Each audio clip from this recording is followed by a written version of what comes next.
Welcome to ISSQUARED Seminar Web Series. After watching this video, let us know if it helped you or if you have any other questions or comments. And be sure to subscribe to our YouTube channel for new videos just like this. Thanks so much for watching. Good morning, good afternoon, everyone. Today I have myself, Balaramaya, and Neville Mendonça with me here.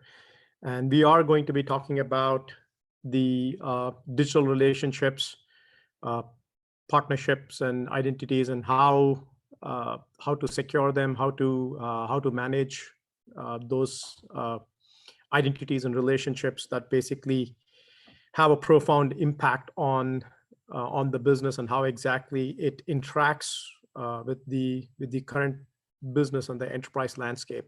Just to introduce myself, I have about 20 plus years of experience in the identity space, ranging from enterprises to customers to partners. I have been in the security field for over 2 decades now, and worked in small, mid-sized enterprise companies, which basically had regulatory requirements, non-regulatory requirements, fast-moving goods company. So I have experience in both regulated and non-regulated space, and that's basically my background. I have been a hands-on person, all the way from coding to systems engineering and networks. With that, I would want Neville to introduce himself, and then we'll get started with today's presentation. Neville? Hi, this is Neville. I'll keep it short.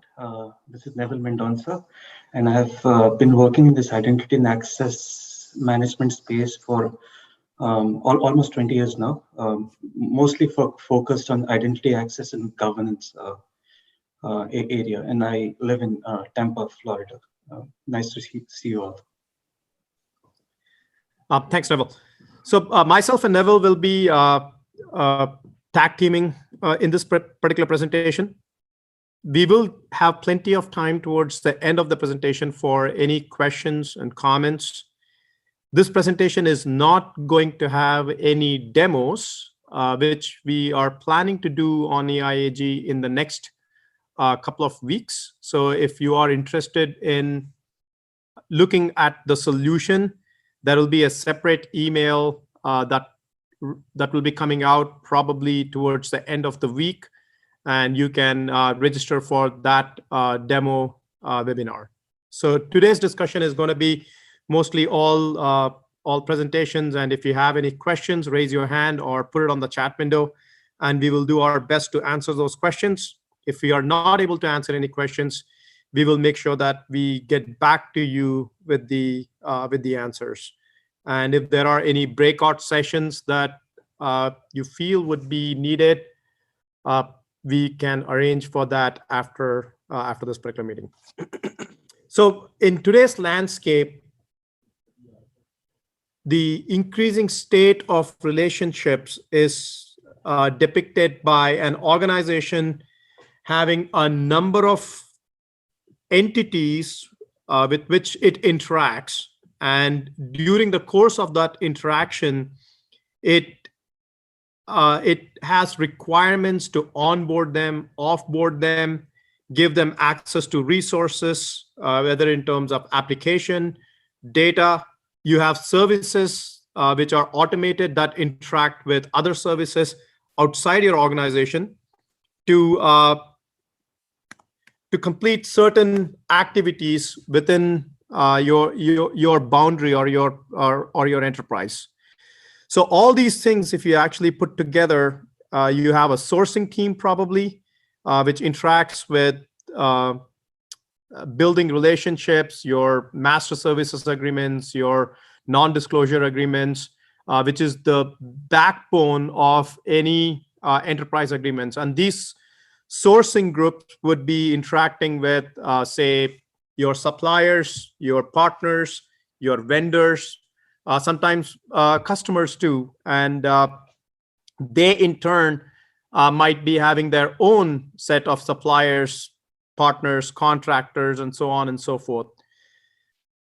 That's one set of identities that you interact with, which is not brought into your organization through your HR department. So these are entities that are coming from outside, which you actually don't have control over.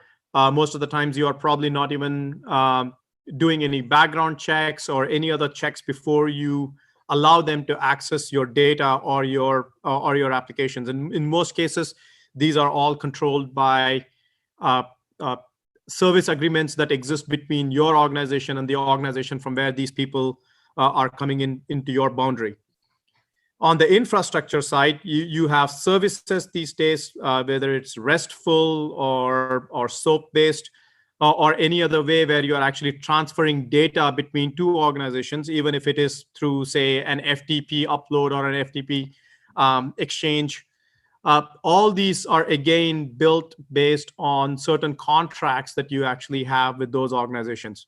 Now, how the data gets transferred, whether it's encrypted, not encrypted, how do you actually secure the data, who has access to the data before someone gains access to it, is a process, and a lot of human intervention is needed. And that's something that you want to secure. And that's the second piece of the whole puzzle. Then comes the human resources. In a lot of enterprises, the human resources plays the role of onboarding, offboarding, managing the life cycle of the people coming in. And these people could be in the form of full-time employees, part-time employees, contractors, consultants, interns, temps, and any other classification of employees that they might have. Apart from it, you might actually end up having partners being onboarded in one of these categories by HR, and which the HR doesn't actually own. So there is some data ownership issues that might actually come in when HR is onboarding these people. So that's the third set of, or third category of identities that are coming into your organization. Then comes the facilities. You could basically have buildings, building management systems. You could actually have vendors who are managing the facility, who are not directly related to your organization, but they have physical access to the facilities that you own where the data resides. So how do you secure those people who are coming in? Is it badge access? Is it retina scanning? Is it biometrics? Or is a combination of one or more of these? These become very critical, especially in data centers, in server rooms, where you are actually hosting this particular data, where you are trying to control the access of physically people going in and coming out for various number of reasons. Finally, if you take the logistics, sales, marketing as one single big block, you have multiple other vendors who actually become part of your vendor community, and then they might be interacting with your systems from number of different places. They could be actually within the facility, outside the facility. They could be completely in a different part of the world. They could be in the same geographic region. There are a number of factors. They could be moving. While they are moving, you are still wanting to interact with them. In most of the transportation industry, that becomes a key need or requirement to track those. How do you actually manage this much of disparity? How do you manage all these types of systems, people who need to interact, gain access to your data, and how do you secure the data? That's what the EIAG product helps you achieve. And this is a product that we have actually built over the last 5 years in understanding the needs of the industry. And this is very tailored towards handling identities which are external to the organization, which is not the workforce identity, which is onboarded by the HR. Now, with that, I would want to have Neville chime in with anything that he wants to add on this complex nature.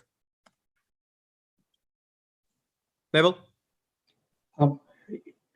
Yes. So what we have, you covered all of it, Bala, but what we have seen at places in organizations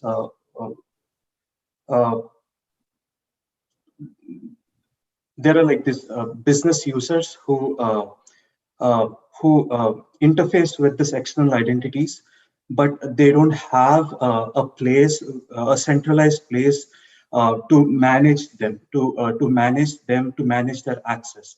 What we have seen is like we have seen people using spreadsheets to maintain the list of these identities, and it's a very manual process. Um, so that raises a lot of risks as far as access is concerned. People leaving, and if you are not able to keep track of what access they have, these are the challenges that organizations face, and we have seen. Yeah, and that leads to the next couple of slides, which basically talks about some data around what we have actually seen, what the industry actually sees. Again, this data is not coming from us. This is basically published data, and we will be publishing the links from where we actually receive this data. Some of it is coming from Gartner, some of it is coming from some other sources. But in most cases, a lot of the breaches that do happen today are not just from within the company or a direct attack on the company. Breaches do happen through the partner ecosystem. Accounts are basically left after the partner organization has moved on, or the identity that was tied to a person has actually moved on from that particular partner organization, but you don't know that person no longer works for that particular organization.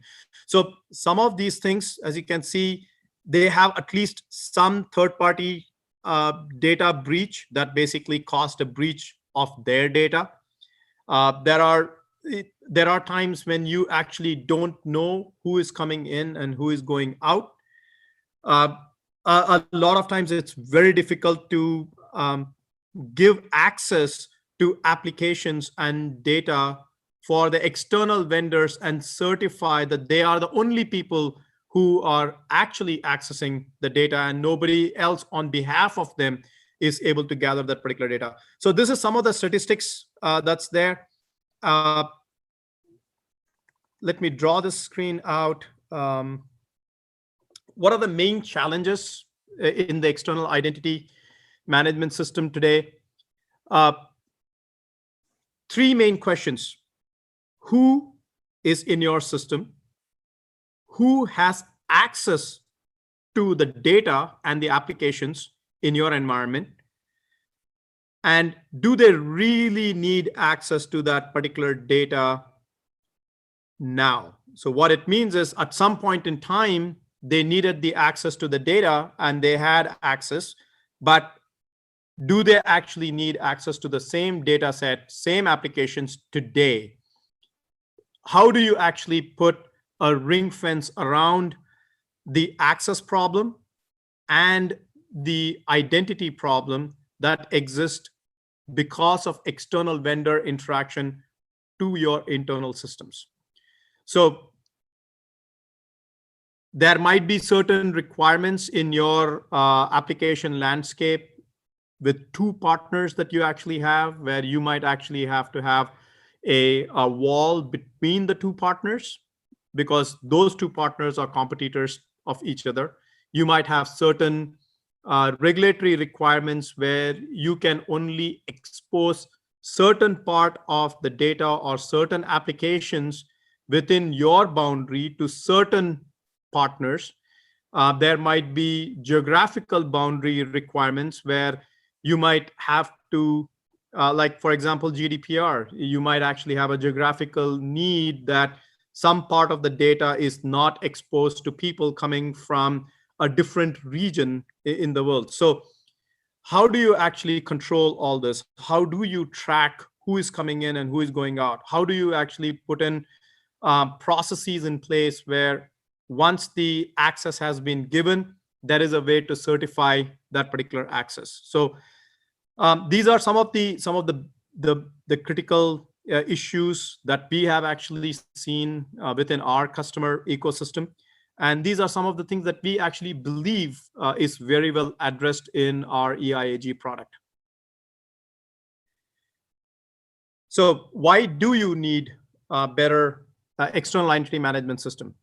One, complexity. The issue of managing external identities is more complex than managing the internal identities. The internal identities have a very well-defined lifespan, which is well controlled and understood most of the times by your human resources department.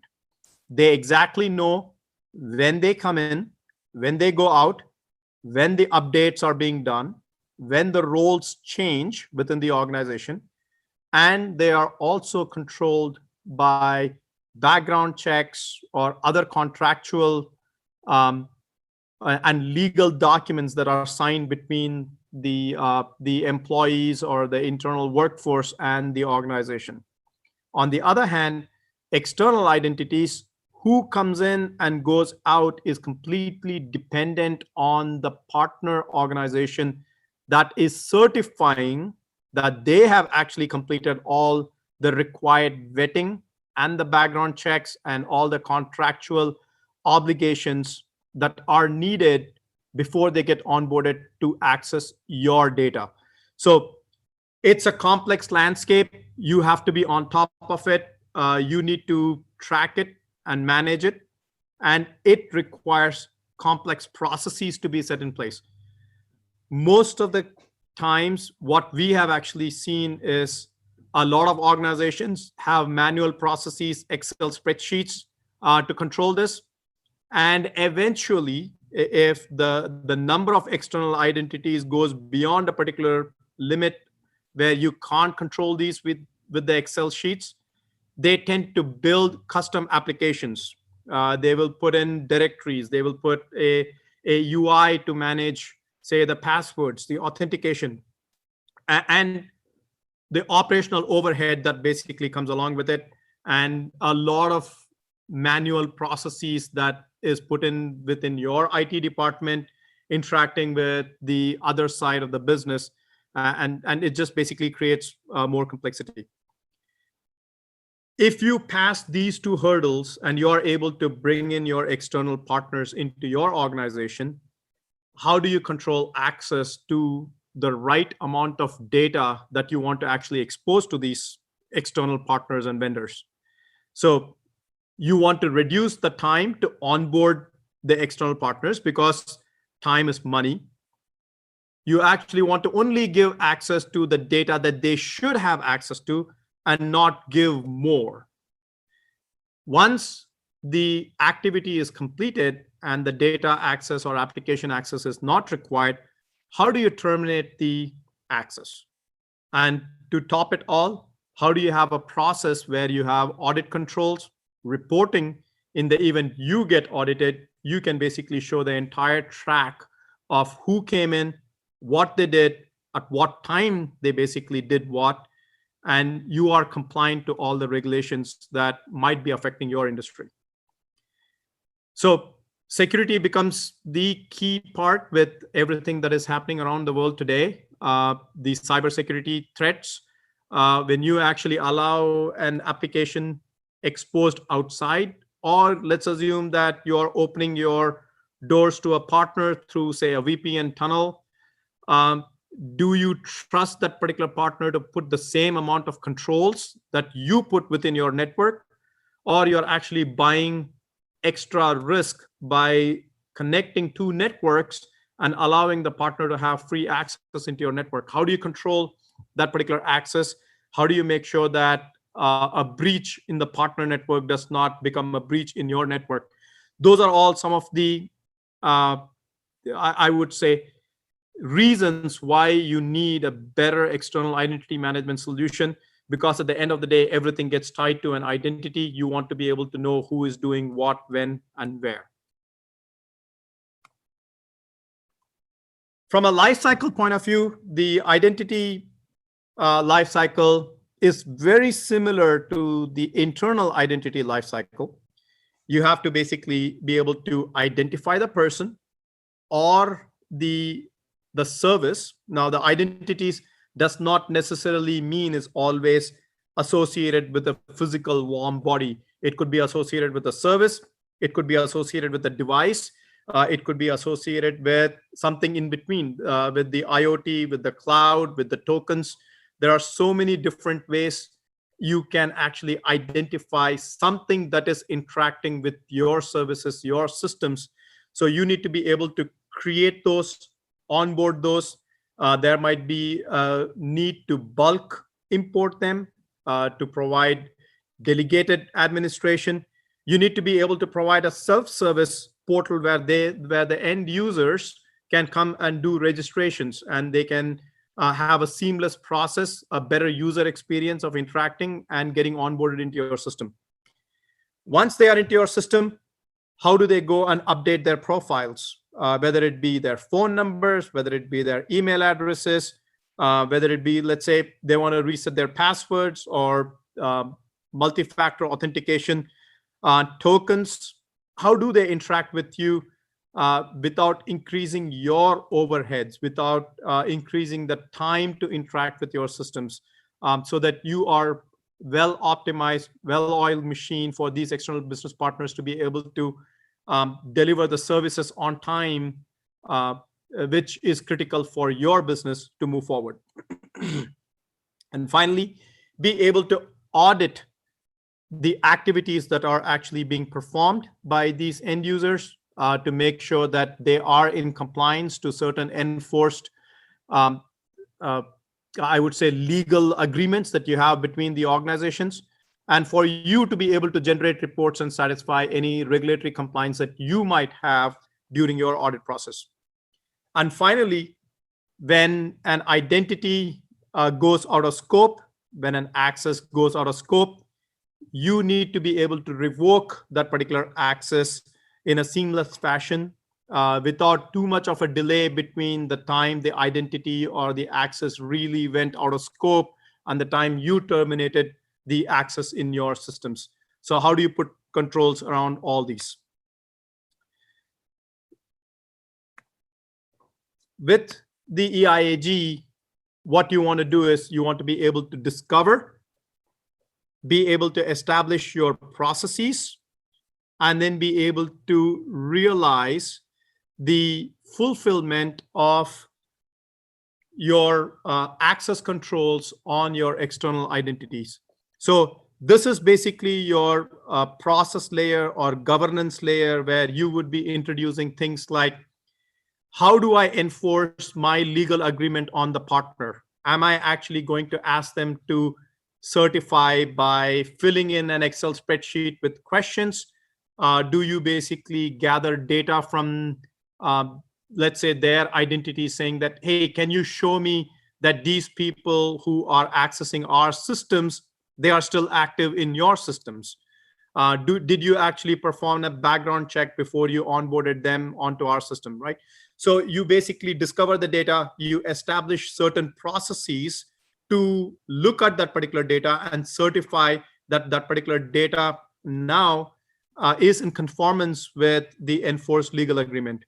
And eventually, once you have done these two things, you actually have a cycle defined where you are going to perform this particular action, say every 3 months, every 6 months, or 1 year, whatever the time period might be, where you can define based on the risk that you want to buy down on.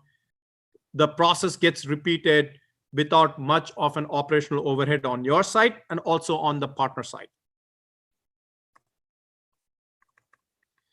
Now, overall, this is kind of an approximate a number for a small company with less than 1,000 users, approximately 10 applications. If you actually just see, purely on the access provisioning, password resets, the access reviews, the amount of time that is actually being spent, you can actually quickly get an ROI on an external identity management solution, which is actually pre-built and which satisfies, say, 80-20 rules, satisfy 80% of the current requirements that you might have, and a little bit of customization to build in your business logic workflows into that particular solution.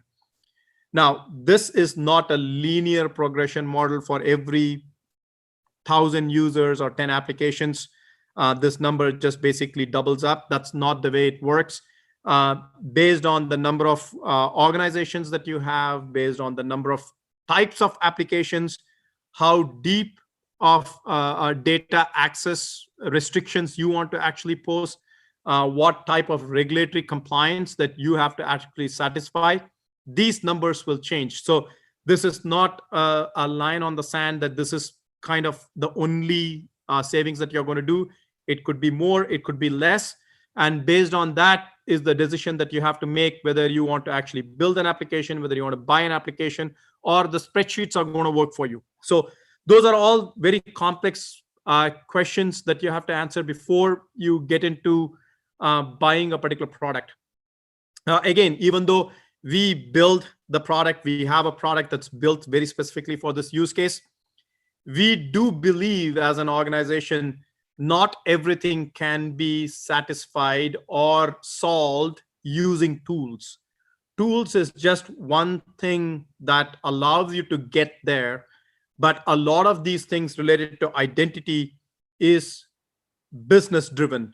A lot of it requires you to understand as an IT organization, as a security organization, to understand what the business needs are. Unless the business comes along and works with the IT and the security department, the adoption rate is not going to be that great. So don't start with a tool.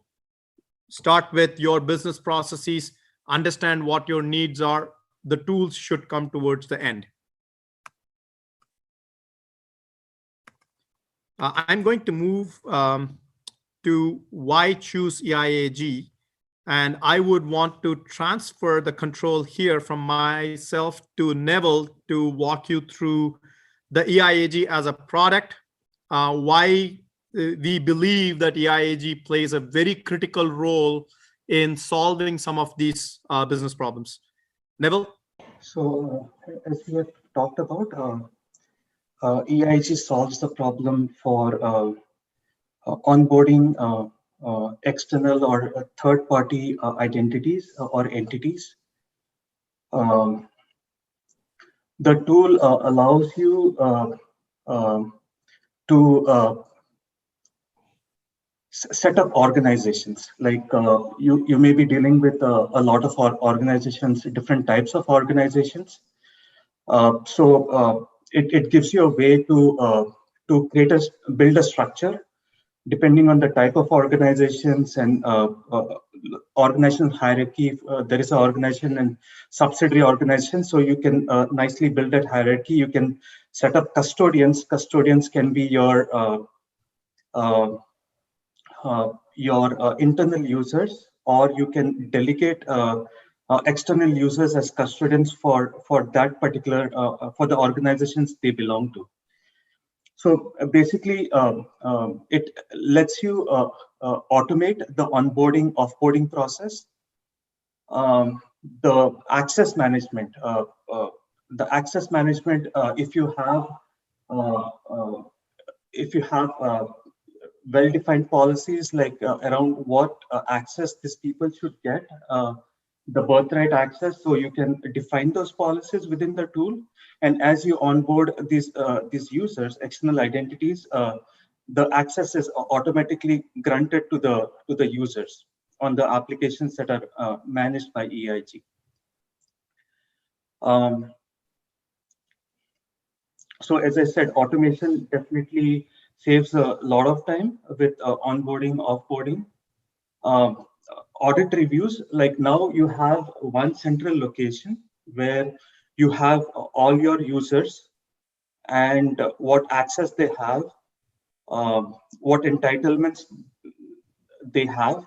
So you have a centralized location where you can go and view the landscape of your external identities and what access they have. I talked about automated provisioning, but what about ad hoc access? During the period of time over the life cycle of this identity, they may need ad hoc access to do certain things. So this ad hoc access, they can go and request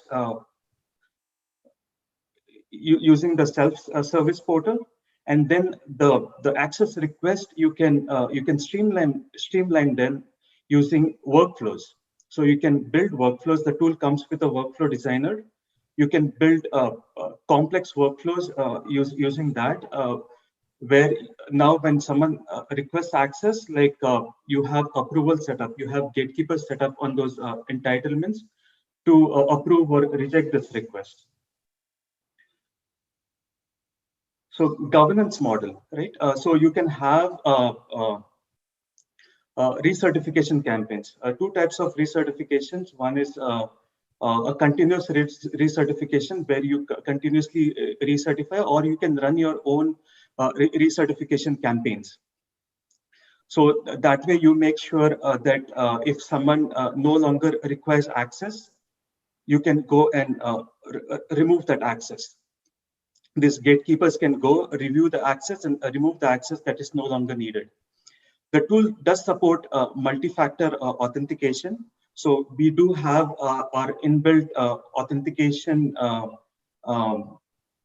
framework where we can have multi-factor like OTP, email, voice, mail, or SMS.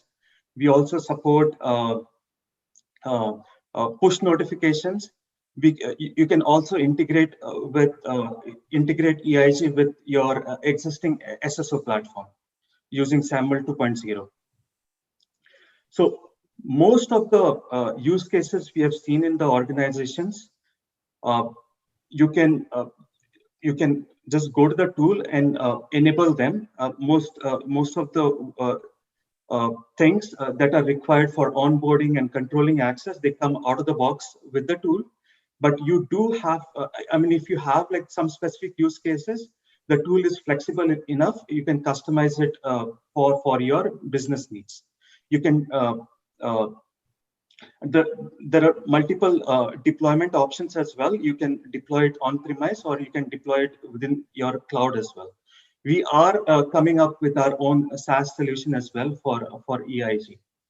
So the time it takes for implementation, what we have seen with our customers is it takes around 4 to 5 weeks for implementing this solution end to end.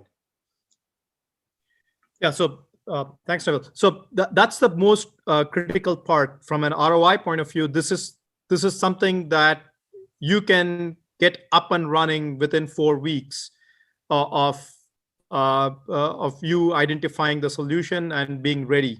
Now, there are a few things, again, 4 to 5 weeks. From a tool point of view, it will basically allow you to do onboarding, offboarding, recertification campaigns. Those things can all be easily set up because these are all out of the box. We already have certain use cases for certain industries that we have actually built as best practices that we will actually be able to provide out of the box.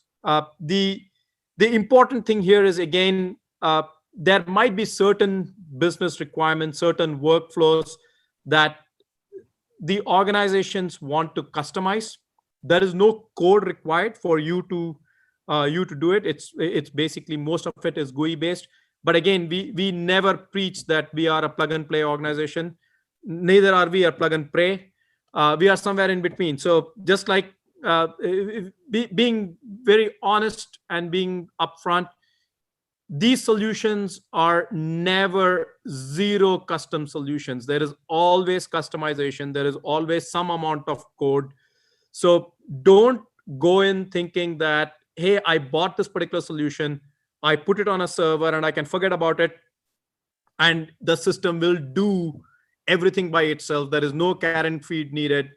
That's not the case. What goes in is what comes out. So the data cleanliness, the maintenance of the data, some of the processes that you're actually going to follow to enforce that the data stays consistent will still be needed. So it is not something that you can fire and forget.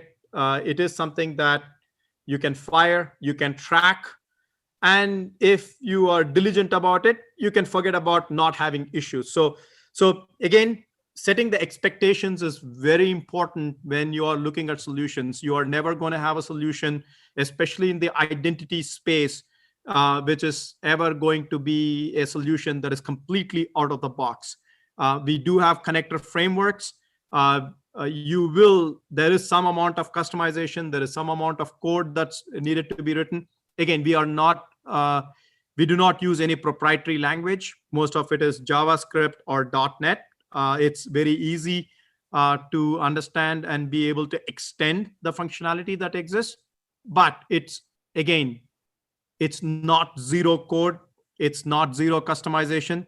There is always going to be some customization because it's all about business process, what your business wants, the ability to quickly able to adapt and change what basically makes this particular product different than building your own custom product from the ground up. So from an EIAG solution point of view, we do have the product built in to support the processes, the administration, as Neville mentioned, the access enforcement, and eventually the governance and the audit. So we dabbled upon some of these things from an organization management, delegated administration, business workflows. These are all pre-built UI screens that exist today. You probably don't need any customization on this, but if you want, you can customize, you can change the screens. But again, those are on a per organization basis based on what their needs are. The APIs are exposed. We do expose the REST APIs. So if you want to use the backend processes, but you want to reskin just the UI part of it, that's very easy with the product. So if you don't like just the outside skin, if you just want to reskin it or integrate it to something that you have exposed to their external vendors today, that's possible with the EIAG product. From an administration point of view, we support onboarding, offboarding, the full lifecycle, the password management. We do provide a portal for the internal and the external facing people. So as Neville mentioned, we do have something called as custodians. The custodians are the people who actually own the relationship with an external vendor partner.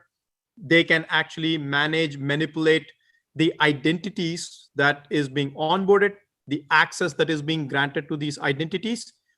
On the same hand, this custodian can create other custodians for their partner organization so that you can delegate the management of identities to the people who own the identities. So basically your partner organization. So let's assume you have a relationship with a partner organization where you have 200, 300 partner identities that basically come in and go out in a span of few weeks or months. You don't want to be sitting and creating those accounts. You don't want to be sitting and creating the passwords, the updating the say their phone numbers, their email addresses. You want to delegate that out to someone in that organization. That's possible. You can actually create workflows. You can actually define what these people can see and cannot see at the organization level. So you can actually say application 1, application 2 is visible to say partner organization 1. Application 3 and 4 is visible to say partner organization 2. When you set these up within the tool, the partner organization 1 will not be able to see that there is an application 3 and 4. So they don't need to see the data that they are not authorized to see. That's already pre-built into the application. You can actually define things like, hey, only people from this particular partner organization can register within my system based on this email address. So you can actually say people with say Yahoo, Hotmail, Google Mail, Gmail, with those email addresses, they cannot register into your system. So those types of policies, rules enforcement is already pre-built into the system. The only thing that you need to do here is define the data set. So with that, I would want to actually open it up for any questions at this time or any discussion points that you might want to have. So Ajay has asked a question: is there any workflow approval process defined in EIAG before granting access to external? Absolutely, yes. The workflows are at different levels. You can have workflows defined for the custodians, defined for the organizations, defined for applications, defined for access. We do support workflows at various levels. Is it possible to automate access revoke, or is it it's automated. We can actually support birthright access and revoking that particular access when an identity goes out of scope. We have pre-built recertification campaigns and enforcement points where if the recertification fails for a user, what that means is the user doesn't recertify, the access can be automatically revoked, the accounts can be disabled. And again, these recertification campaigns can be for applications, can be for entitlements, and can also be for the identities. So all three of them are automated, absolutely. Okay. With a market-leading IAM solution deployed, why should we go for another application or standalone platform for managing external users? Can't we combine both internal and external entities in one application? Absolutely. It is possible to actually use the IAM solution, your internal IAM solution, and extend it out to the external world. It's very possible. It's at the end of the day, it is an IAM solution. But then, does the IAM solution that you currently have, does it actually allow you to define policies at an organization level? Does it actually allow you to define controls and recertification campaigns just for external users based on certain classes of users? Does it allow you to enforce or provide user interfaces for them to register, have MFA? If it basically checks all those marks, then absolutely you can basically extend it. In most of the scenarios that we have actually seen, you will have to write custom hooks, custom UI to expose those to the solutions, and those are time consuming. We have actually deployed some of those solutions in some of our customer environments where we have actually built custom solutions on existing IAM platforms. So absolutely, it can be done. But again, there's also another issue / question of how does the external identity get treated in terms of licensing when you basically want to deploy something. So the answer is yes and no, depending on your requirements. So there is nothing, we really cannot say that you cannot do it. It absolutely can be done. But again, depends on all the use cases that you're trying to satisfy and how mature your current implementation of your IAM platform is for the internal people. So there's a question on how would API of EIAG be customized to an already existing application where API technology is different. So from our point of view, we expose the calls to the EIAG through RESTful interface or SOAP interface. So we do provide that out of the box. So that's the, I would say, de facto standard today that exists within the industry. So if you are able to make a REST call or a SOAP call, you should be able to pull the data. We do provide few other interfaces, bulk imports, backend interfaces, but we generally tend to stay away from those because that creates tight coupling within the applications, and you generally want to avoid tight coupling between the applications. Okay. Is EIAG targeted for small, medium, large enterprises? I would actually say the EIAG is a solution. It's tuned towards medium to large enterprises because Excel spreadsheets will just work fine for small organizations. The ROI might not be there for smaller organizations because you might not have enough identities, enough applications, enough data, or the regulatory requirements to justify another application that is basically to be deployed and managed. So more for medium to large large customers, this is the perfect fit. Now, there might be certain small organizations, again, with a large partner community, and they might have certain regulatory requirements that they have to satisfy. In those cases, EIAG might be a solution. But again, in most of the cases that we have actually found, it's designed more for the mid to the large organizations.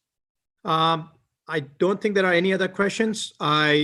Both from my end and Neville's side, we thank you for attending this particular meeting. If you do have any questions, feel free to send us an email on the meeting invite. We will be sending back a recording, and we will be putting in an email address where you can send the questions. And if you want to have a separate breakout session on specific topics, we would be more than happy to do that. Thank you, everyone.